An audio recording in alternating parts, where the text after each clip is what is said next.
বলছেন আমি একটা কোনো নবীকে এই মর্মে পাঠাইনি যে এই আয়াতের আলোচনা তোমাকে করতে হবে না, বরং আল্লাহ সুবহানাহু ওয়া তাআলা বলছেন ওয়ালাকাদ বাআসনা ফি কুল্লি উম্মাতির রাসূলান আন ইবুদুল্লাহ ওয়াজতানিবুত তাগুত। আমি এমন কোন রাসূল প্রেরণ করিনি, এমন কোন নবী পৃথিবীতে পাঠাইনি যাকে এর আদেশ দিইনি যে তোমরা শুধুমাত্র আল্লাহর ইবাদত করবে, তাগুত থেকে নিরাপদ দূরত্বে থাকবে।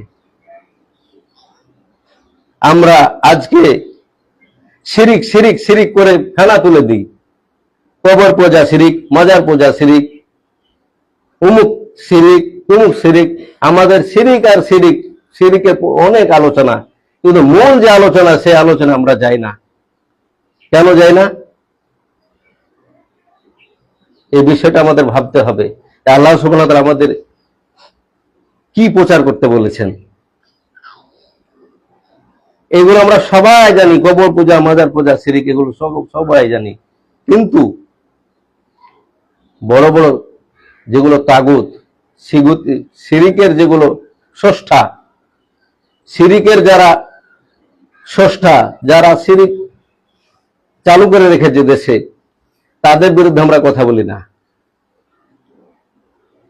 আজকে দেশের আইন মানা ফরজ, তাই বলা হয় দেশের আইন মানা ফরজ, আর দলিল দেয় আতিউল্লাহ ওয়া আতিউর রাসূল। হ্যাঁ, তোমাদের মধ্যে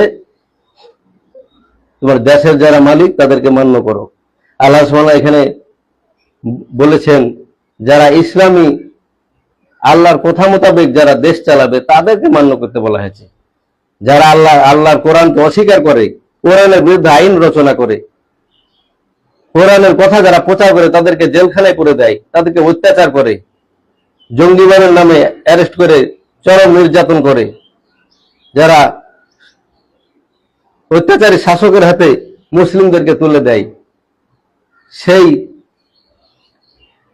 শাসকের হয়ে কিছু আলেম ফতোয়া দেন যে দেশের আইন মানা ফরজ, অথচ এদের বিরুদ্ধে সমস্ত নবী এবং রাসূলদেরকে আমরা দেখেছি তাদের বিরুদ্ধে লড়াই চালিয়ে যেতে, তাদের বিরোধিতা করতে, যদিও তারা একেবারে সহায় সম্বলহীন ছিল, একাই। আমাদের ইব্রাহিম আলাইহিস সালাম আমরা দেখতে পাই নমরুদের বিরুদ্ধে একাই তিনি রুখে দাঁড়িয়েছিলেন।